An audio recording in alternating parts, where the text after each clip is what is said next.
guys, I've decided I'm gonna do something. I'm gonna share something personal that I wasn't sure I was gonna share, but I think it's important. Charlie Kirk and I were not friends at all. In fact, the last week of his life, we were beefing hard, beefing online, beefing on air. But the day before he died, he did something that shocked me. He sent me a personal message, calling for personal dialogue, wanted me to come on his show. He said we could be gentlemen together. He said we could deal with our disagreements agreeably. And in the past week and a half, just watching people talk about civil wars and censorship and all this stuff coming out of his death, I just thought it was important to let people know, don't put that on Charlie Kirk, because the last day of his life, he was reaching out to have not more censorship, more conversation, more dialogue with somebody who honestly was one of his adversaries, me. And I just want to share that with the world. And I hope that maybe it might help somebody on both sides deal with issues more like he did. Want to really see something that said, take a look at what happened. Hey. Why this beat so crazy?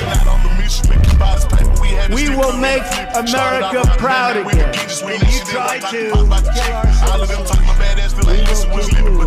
we will make America wealthy again. And yes, together, we will make America great again. Boy, oh boy, oh boy, wow. Couldn't wait to get into this on today's show. We're not going to take too much of you guys' time, and I really want to know what you guys think about this and how you feel about it, coming from Van Jones, Van Jones, we know the history with Van Jones and even President Trump, and man, it is a huge rabbit hole, I tell you. If you know, you know. But, it was also a lot of, it was a lot of back and forth and a lot of it was hot between Van. I remember because when we covered it, Van Jones and he had just came out against Charlie Kirk really, really heavy with the Charlotte stabbing on the train. Then, of course, a day after the assassination, execution happened on Charlie Kirk, and we send our prayers, love, and condolences once again.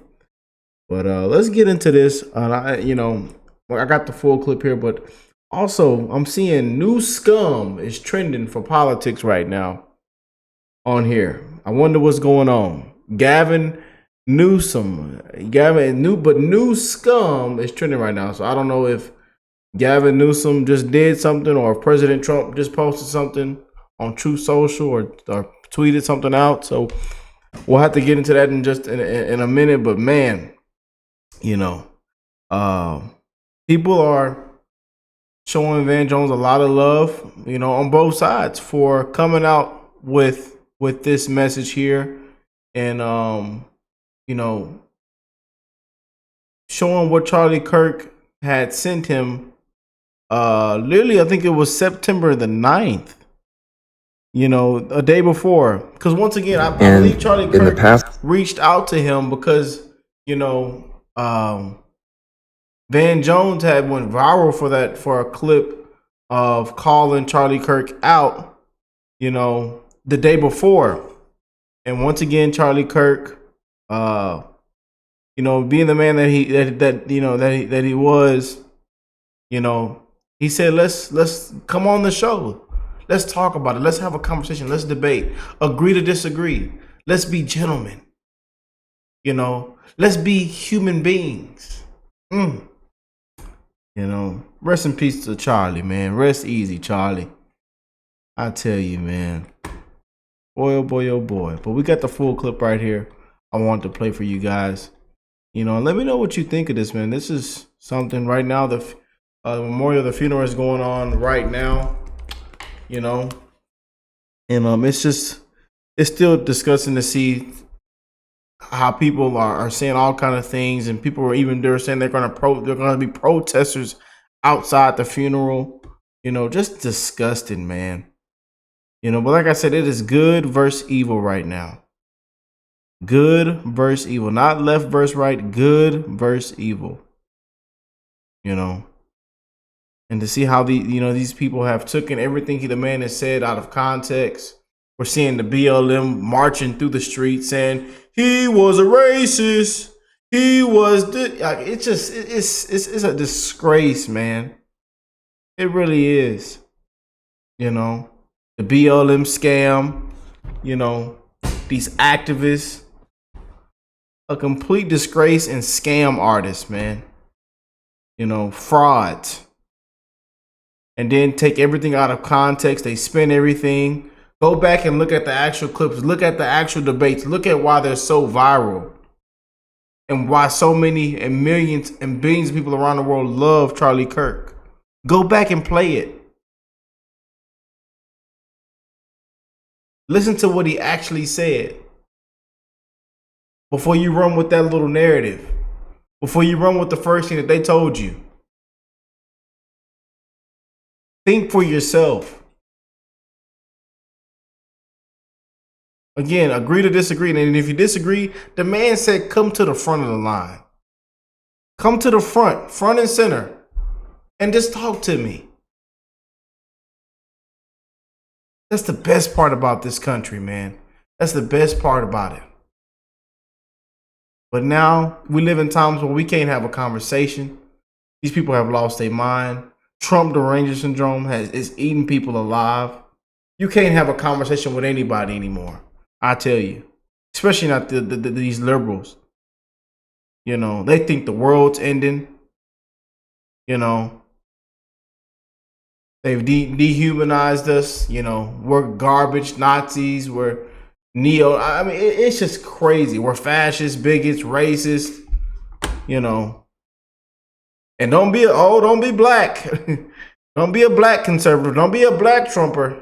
We get called all kinds of things. I can't even say it on camera. They the whole video gets censored or taken down. Man. Y'all know what I'm talking about. Well, let's get into this, man.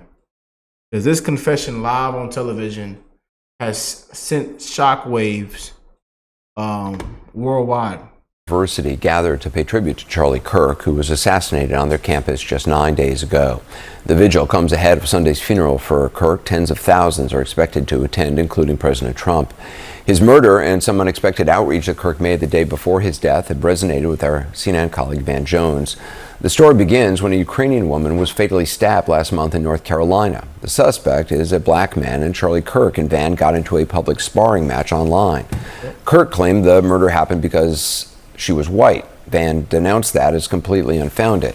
Kirk then sent out what Van calls a fire hose of tweets challenging his argument, which Van says sparked death threats against him. In the midst of all of this, Kirk reached out to Van in a direct message on X. Hey Van, I mean it. I'd love to have you on my show to have a respectful conversation about crime and race. I would be a gentleman, as I know you would be as well. We can disagree about the issues agreeably. Now, that message was sent on September 9th. Van says he did not see it until the very next day after Kirk was murdered. Van Jones just wrote a piece about this for CNN.com and is here tonight. This is extraordinary. So this was received the day before he was killed. Yeah. Look, we were beefing. We were going at it online, on air. And then after he died, after he was murdered, my team called and said, Van, he was trying to reach you, man. What? And what was he doing? Dialogue. Let's be gentlemen together. He says, let's disagree agreeably. So I'm sitting on this and I'm watching the whole country talk about civil war, censorship, justifying murder about this guy. This guy is reaching out to his mortal enemy saying we need to be gentlemen, sit down together and disagree agreeably. And the next day he's killed. And I've sat on it long enough and I just said, you know what? We're going to Memorial Weekend for this man. We disagreed. Everybody knows we were not friends, okay? At all. But you praise the good when it's time to memorialize somebody. And what he did, and I didn't even know it, was good. He was not for censorship. He was not for civil war. He was not for violence. He was for dialogue, open debate and dialogue, even with me. even with me. If would you have gone on his show? Would you have done? No, look, I would have probably tried to get him on your show. I mean, I wasn't trying to build his platform, but I would have called him, we would have talked, and we would have started the process of trying to figure this stuff out. And I think what happens is people get so worked up, Anderson, seeing us go at it. They think they're supposed to go out and kill somebody, or go out and talk about civil war, or go out and silence people, or cancel people, or fire people, or censor people. About Charlie Kirk, Mr. Debate, I did not agree with him on literally almost anything. But we were words, not weapons, guys.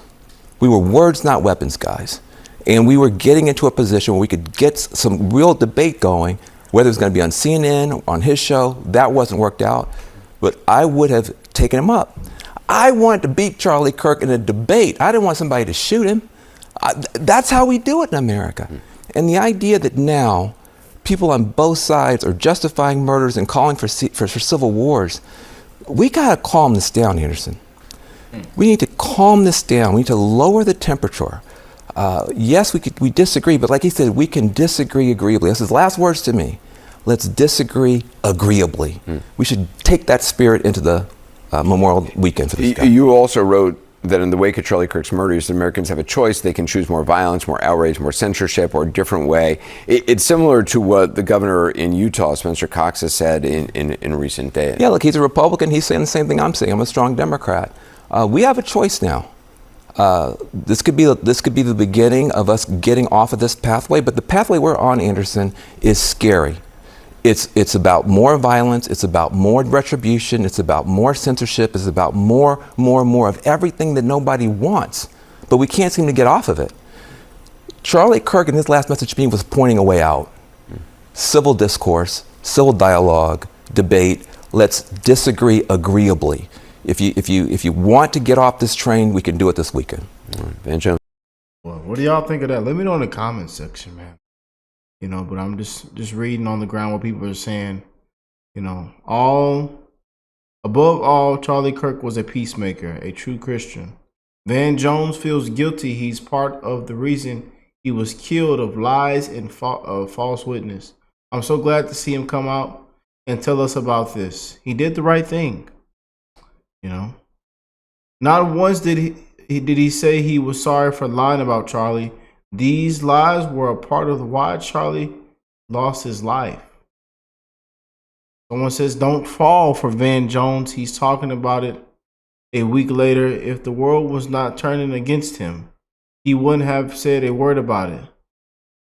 He isn't sincere. He's a part of the problem and he will not stop. This isn't over. It's just the beginning of Charlie's legacy. I think Van Jones is a bit haunted. Kudos for him speaking up, though.